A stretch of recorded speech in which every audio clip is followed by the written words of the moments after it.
Fala, aluno da número 1! Tudo bem com você? Pronto para mais uma aula top?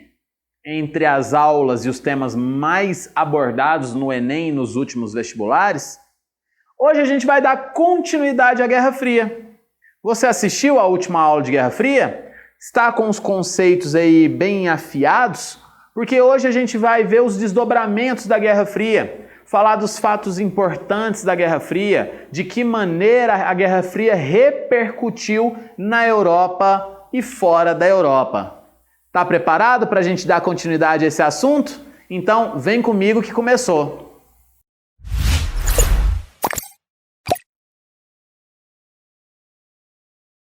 Então vamos continuar com o tema Guerra Fria.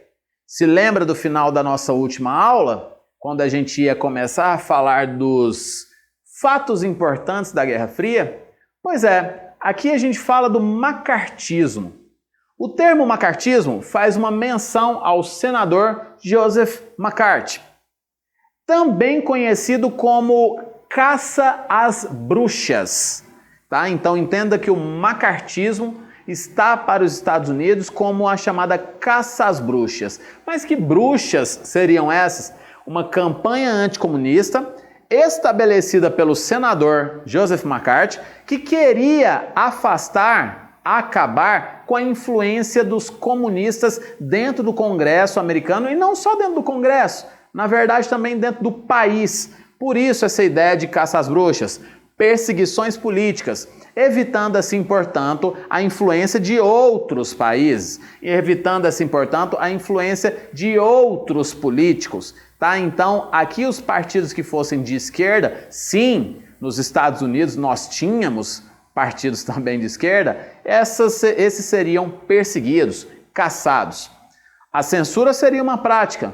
A prática da censura consiste, portanto, em evitar uma propaganda comunista dentro dos Estados Unidos, assim como a difamação. Nossa, mas isso era uma prática? Sim, uma propaganda contrária ao comunismo e aos comunistas.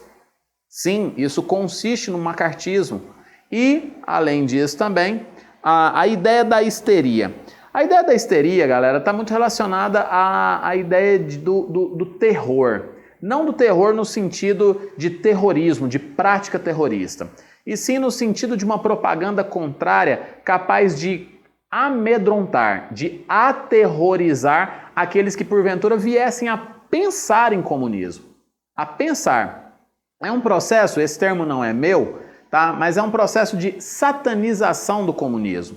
Você faz com que o comunismo gere um conceito tão difamado, mas um conceito tão negativo, que a histeria, o medo do comunismo acaba sendo uma máxima, tá? Então essa também é uma característica. Espionagem, a gente sabe que a espionagem se deu durante toda a Guerra Fria, tanto dentro dos Estados Unidos como fora também, né? Espiões americanos infiltrados na União Soviética ou em países também que apoiavam a União Soviética e vice-versa. Também espiões infiltrados nos Estados Unidos. E por esse motivo, a caça às bruxas acaba sendo uma máxima. Perseguiam, então, políticos, artistas, militares, escritores, de um todo. Todos aqueles que porventura fossem considerados subversivos ou pudessem passar uma imagem de subversão. Vou te dar um exemplo. Um grande artista americano foi perseguido nessa época, preso, inclusive exilado, chamado Charles Chaplin. Já ouviu falar? Tudo dentro de um conceito que existia de difamação do comunismo. Ele era comunista, Jefté? Mas aqueles que porventura viessem a ser representações desse modelo, desse modo de pensamento, eles eram perseguidos e até exilados, se necessário fosse. Tá? Aqui outro fato importante que nós temos em relação à Guerra Fria é a chamada corrida espacial. Aqui eu paro um momento para falar para vocês que dentro do conceito de corrida espacial vão surgir dentro da propaganda estadunidense a ideia, né, com George Lucas, a ideia da criação do Star Wars, Guerra nas Estrelas, olha que legal. Nossa, Jefté, eu gosto de Guerra nas Estrelas. Pois é, você já parou para pensar que o próprio conceito de Guerra nas Estrelas surgiu no contexto da Guerra Fria? Olha o nome, Guerra nas Estrelas. Trata-se, portanto, da corrida espacial, né? A jornada nas estrelas, todos são conceitos que surgem ali com Spielberg e o George Lucas dentro dessa influência da corrida espacial. Aqui você já nota duas representações muito interessantes da corrida espacial. De um lado, um satélite com a bandeira da União Soviética, que faz uma menção ao primeiro satélite que foi enviado para fora da órbita da Terra. E do outro lado, um homem, um astronauta, segurando a bandeira dos Estados Unidos, que faz uma menção ao homem pisando na Lua. Aqui nós temos então dos Estados Unidos Neil Armstrong, que teria sido o primeiro homem a pisar na Lua, né, que foi acoplado ao ônibus espacial, ao foguete Apollo 11, na expedição Apollo 11, que então teria chegado na Lua em 1969, o homem na Lua. Os Estados Unidos ainda foram capazes de lançar o segundo satélite artificial para o espaço, sendo que o primeiro satélite artificial teria sido o Sputnik, teria sido um satélite enviado pela União Soviética, que também foi responsável aí pelo envio do primeiro ser vivo ao espaço, que foi uma cadelinha, Laika. Laika foi, então, para o espaço, colocada na órbita da Terra e teria sido, portanto, o primeiro ser vivo a ser lançado para o espaço. E o primeiro homem também no espaço, Yuri Gagarin, teria sido, portanto, aquele que primeiro conseguiu ver a Terra. E aquela frase, né, a Terra é azul, é muito interessante também, dita por Yuri Gagarin. Muitos dizem, preste atenção aqui, muitos dizem que os gastos dos Estados Unidos e principalmente da União Soviética nessa corrida espacial teriam, portanto, levado à ideia do fim da Guerra Fria, porque foram altíssimos os gastos. Há quem diga que a União Soviética ela vai se desfacelar a partir da década de 70 e 80 por causa dos gastos com a corrida espacial.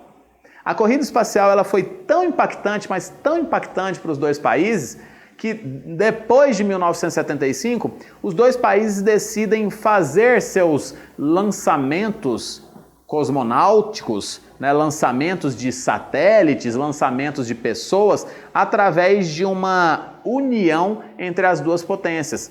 Né? A gente passa a ter aliados os dois países através de expedições como a Apollo-Soyuz, também, que passa a ser a criação de estações espaciais permanentes também.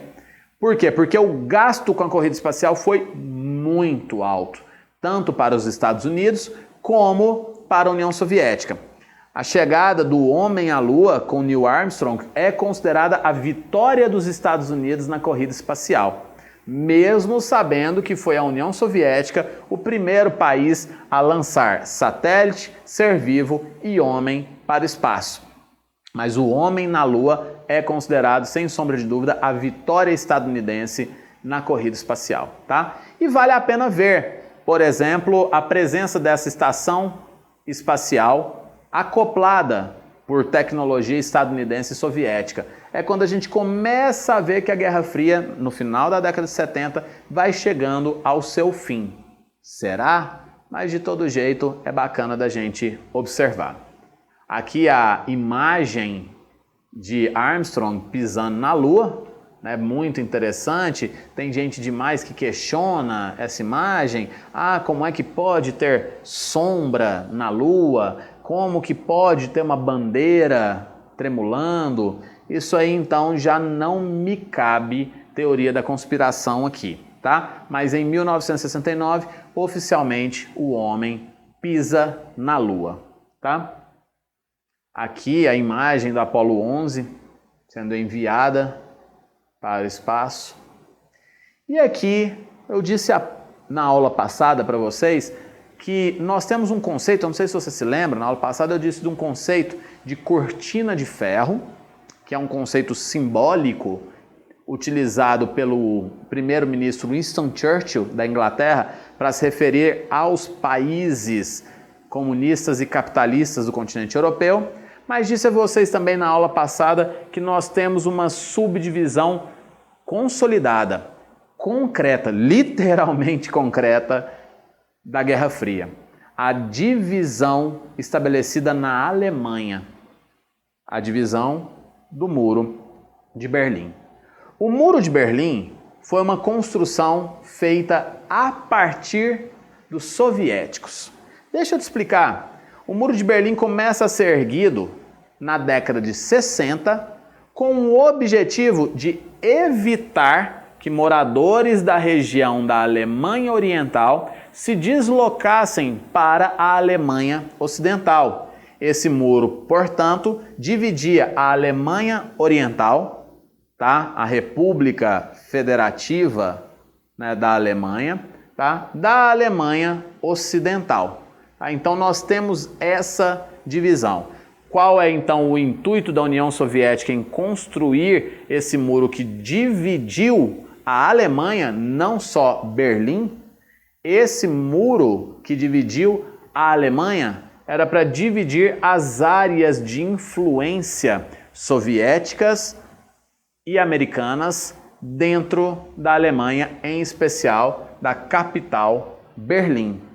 Jefté então não podia passar? Não podia. Tinha um portão na cidade de Berlim, hoje famoso, símbolo da cidade de Berlim, o portão de Brandemburgo, um portão que marcava a passagem dentro de uma mesma cidade. Nossa, às vezes é inconcebível para nós imaginarmos que uma cidade fosse dividida. Imagina, uma cidade, vamos imaginar, você que mora em Goiânia, imagina essa cidade cortada por um muro, de cabo a rabo, com um portão, impedindo que pessoas de um lado visitassem as pessoas do outro.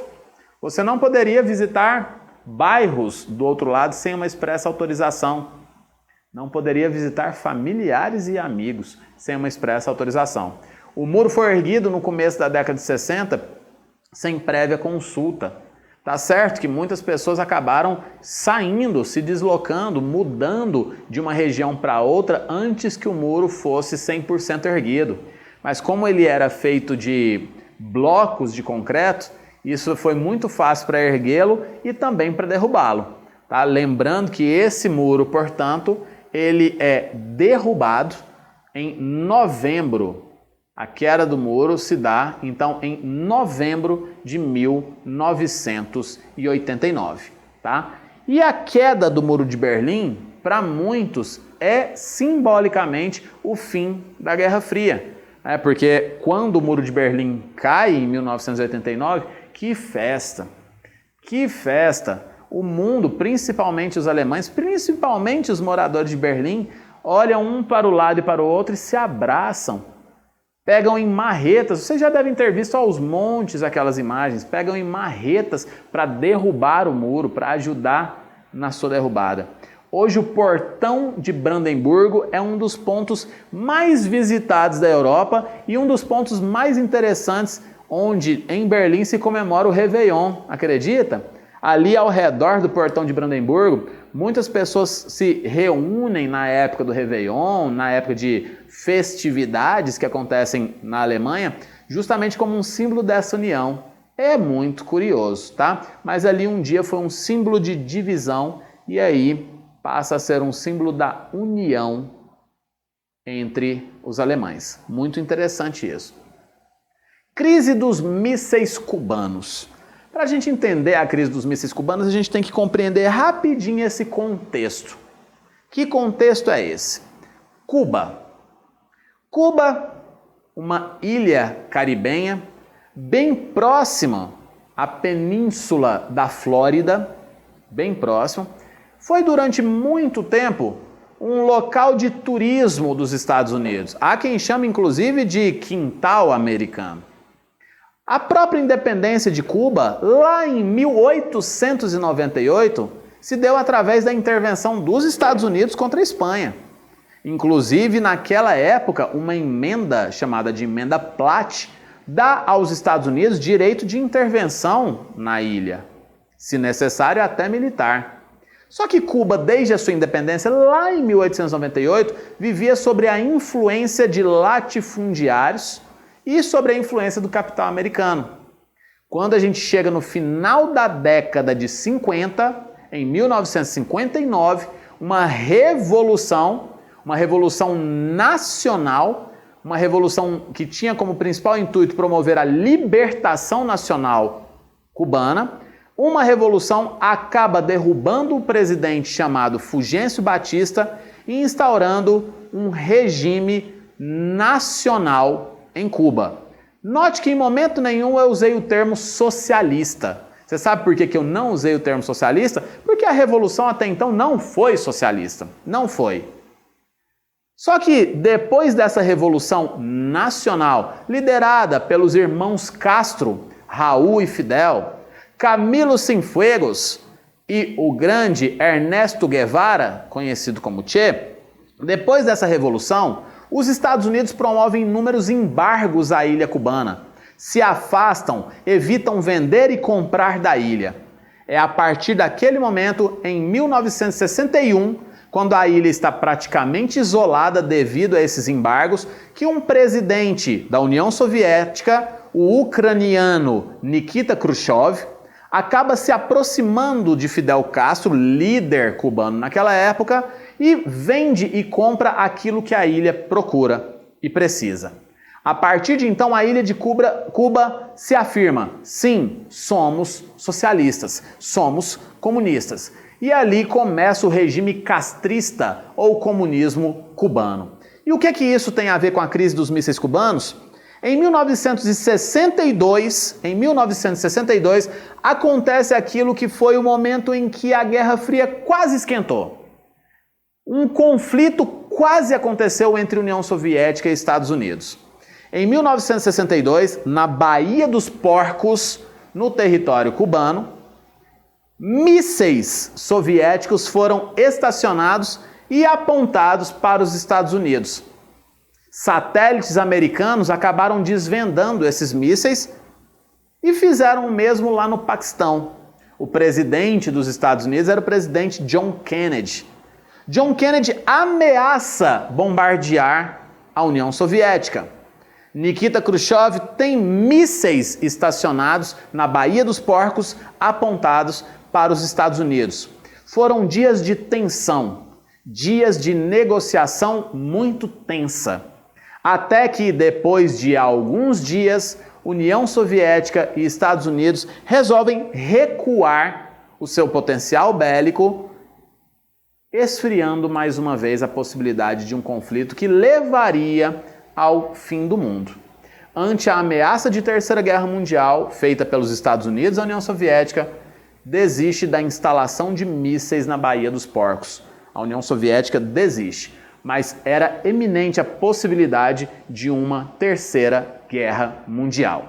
Ainda sobre os fatos importantes que acontecem no período da Guerra Fria, temos aqui um movimento de contracultura muito interessante, chamado de Woodstock, que aconteceu em agosto de 1969 nos Estados Unidos.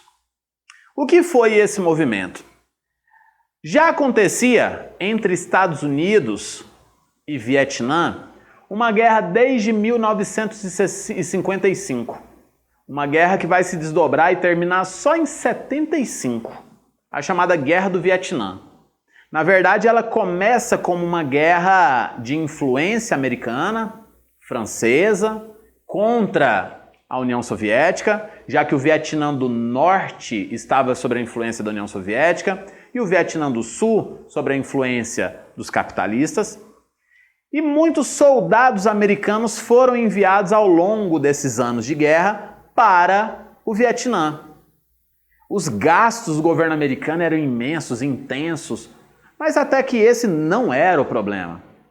O problema é que a juventude americana, muitos deles nasceram no contexto da Guerra do Vietnã. Olha o que eu te disse, em 55 essa guerra começa, vai terminar em 75. Então imagina quantos jovens não perderam seus pais que foram enviados para o Vietnã. Uma guerra incansável, uma guerra que tinha apenas os fatores de influência econômica como principais motivações. Note, galera, que não era uma guerra dos Estados Unidos, mas que foi lutada pelos Estados Unidos. Surge, portanto, um movimento nos Estados Unidos contestando a participação estadunidense nessa guerra, contestando a participação dos americanos na Guerra do Vietnã. O movimento de Woodstock, entre os dias 15 e 18 de agosto de 1969, foi um movimento muito grande. Mas, ao mesmo tempo, nos Estados Unidos, por muitos não era um movimento de apego moral de uma grande parte da população americana, não. Porque era um movimento que pregava paz e amor. Faça amor, não faça guerra. Sexo, drogas e rock and roll. De liberdade. Era um movimento que tinha na base da música, sim, a sua principal base estrutural, mas nos seus discursos, né, ali impulsionados pelo movimento hippie, impulsionados por aqueles que eram contra a cultura armamentista, que falavam, né, liberdade de imprensa, quero nossos filhos de volta, nossos maridos, nós queremos os nossos homens de volta da Guerra do Vietnã, e pregavam paz e amor, e pregavam justamente esse discurso pacifista. Nós tivemos grandes nomes em Woodstock. Sem sombra de dúvida, você deve ter ouvido falar alguma vez na sua vida de Jimi Hendrix, que foi um dos grandes nomes, um dos maiores guitar heroes da história, tá? E que aqui teve uma grande representação, uma grande repercussão. Então, o movimento de Woodstock também é um movimento que corresponde ao período da Guerra Fria. Se atente a isso, é coisa que cai em prova de vestibular também, tá? O movimento de Woodstock e o movimento de contracultura tão típico daquela época, tá? Temos aqui também, portanto, já o fim da Guerra Fria. Alguns desdobramentos desse fim, como por exemplo aqui do presidente soviético, o Brezhnev, que propõe a detente. O que significa a detente? Na verdade, ele é um termo de pronúncia francesa que significa relaxamento, afrouxamento. A detente, ou relaxamento, afrouxamento, é uma proposta do presidente soviético, o Brezhnev, tá, para reduzir a corrida armamentista. Já era, portanto, na década de 70, um indício para o fim da Guerra Fria. A detente, portanto, é o afrouxamento, o relaxamento da União Soviética dentro desse conceito, dentro desse contexto de Guerra Fria. Temos também outros termos bastante usuais, como o de perestroika, que é um termo utilizado por Mikhail Gorbachev, também líder político da União Soviética, que já no início dos anos 80 propõe, então, uma revisão, um repensar da economia soviética. Aquela economia fechada, aquela economia intervencionista, cederia espaço para um processo lento, mais visível, de abertura econômica. Então, a proposta de perestroika consiste em uma abertura econômica da União Soviética.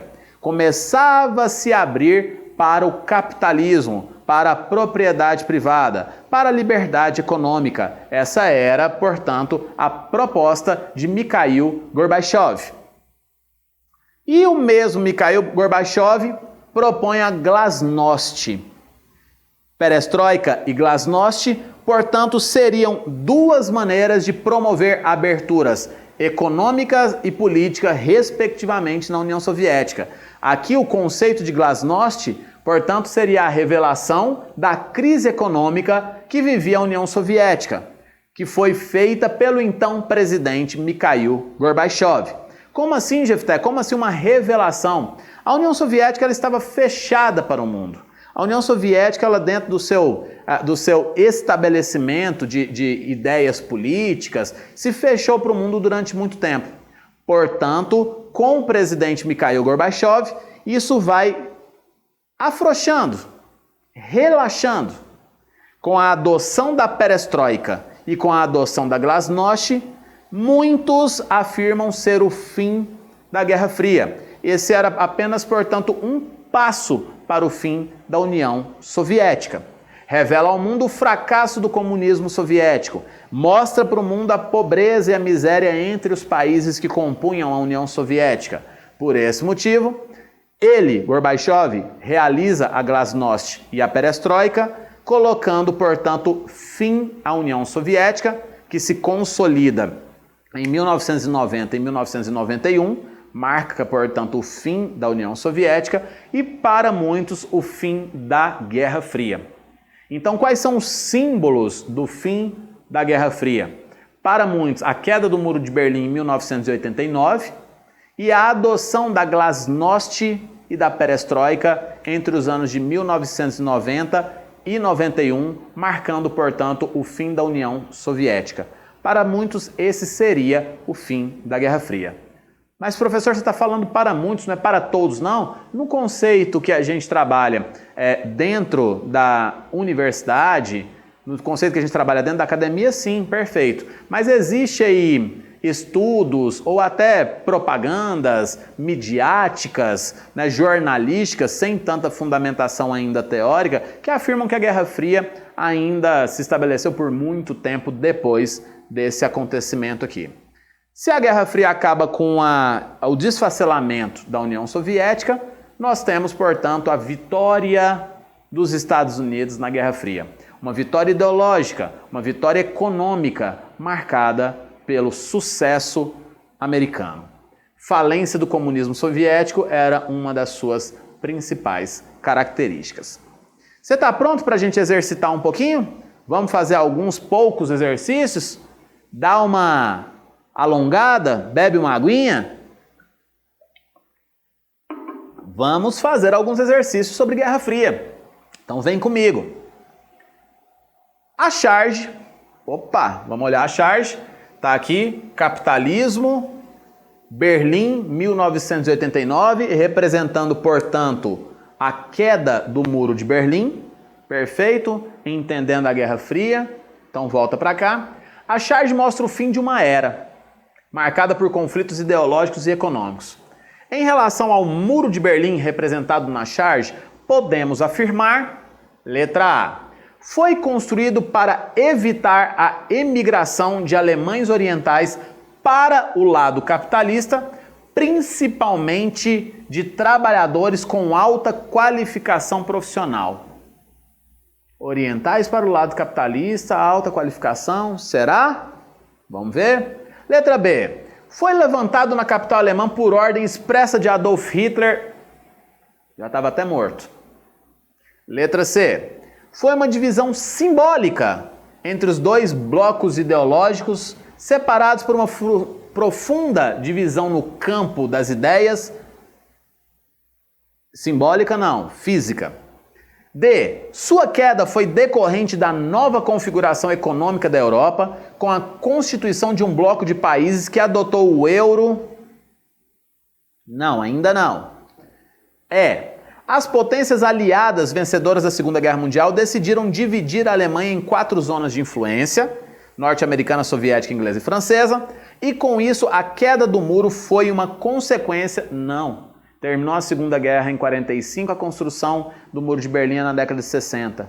Portanto, letra A foi construído para evitar justamente essa imigração de alemães orientais para a Alemanha Ocidental, levantada pela União Soviética. Ok? Ótimo. Questão 2. Mais uma vez, vamos olhar aqui. Qualquer que seja o tempo, precisamos caminhar juntos. Ótimo. Aqui uma ideia de união. Beleza. Sim.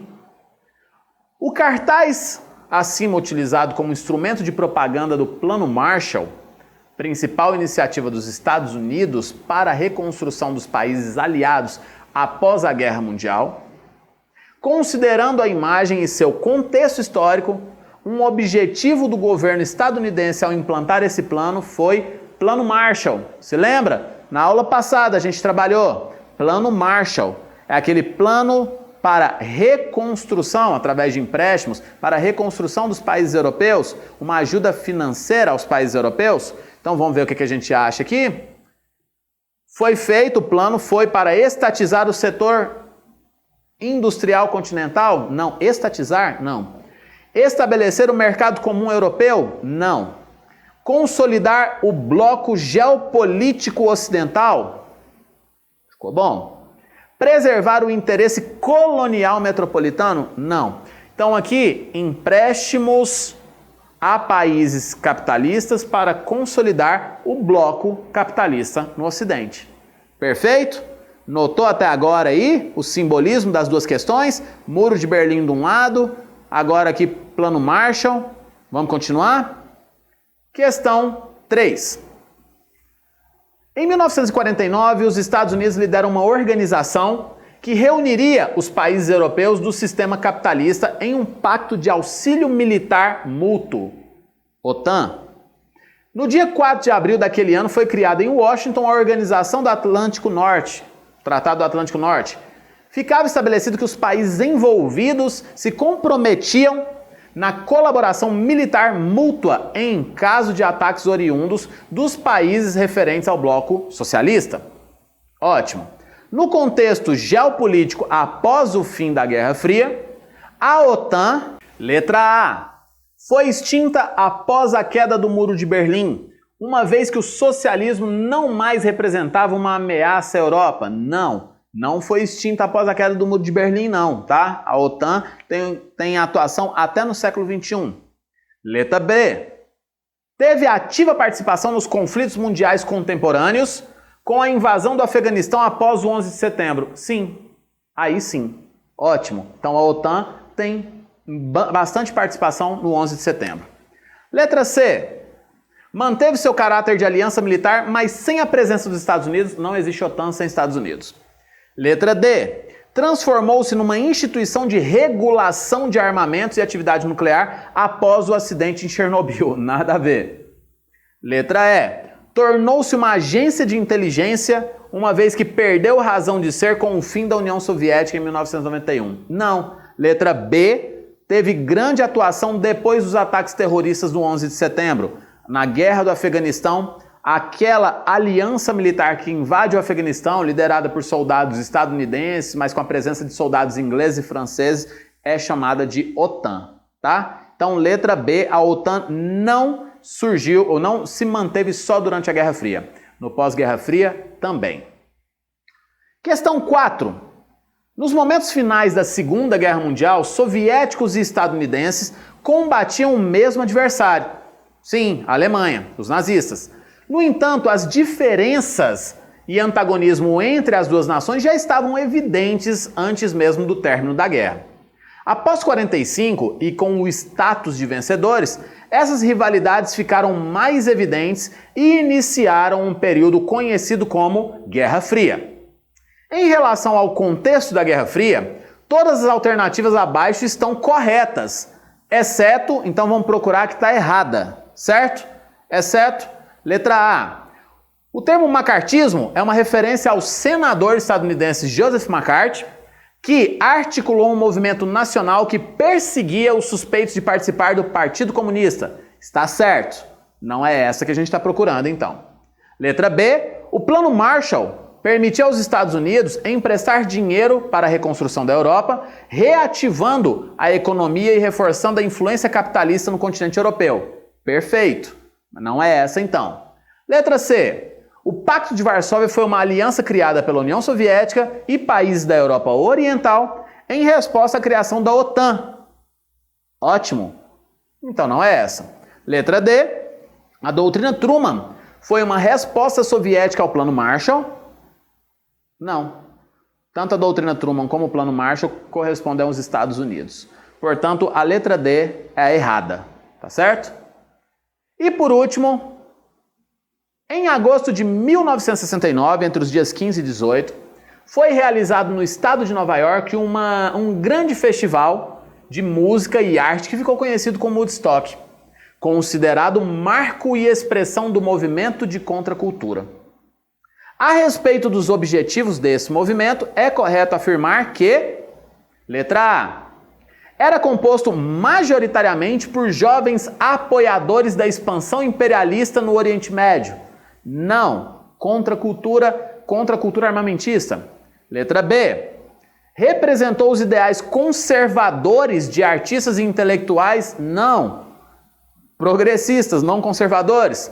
Letra C, foi um movimento engajado na luta pacifista e contrária à participação dos Estados Unidos na Guerra do Vietnã. Perfeito, falamos disso há pouco. Vamos ver o que está errado no resto? Foi um movimento que, fundado por jovens oriundos do sul do continente, pregava a valorização do folclore e da cultura na América Latina. Nada a ver. Letra E, foi liderado por artistas como Jimi Hendrix, Janis Joplin, Joan Baez e Bob Dylan, defensores do caráter neutro da cultura em assuntos políticos. De jeito nenhum, nada de neutro. Era pacifista, era contra a guerra do Vietnã. Portanto, o correto aqui é a letra C, contra a guerra do Vietnã. Tá certo? E você, aluno da número 1, entendeu o nosso assunto?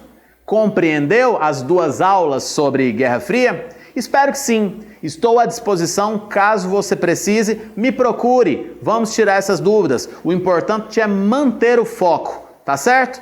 Então, até a próxima. Grande abraço. Falou!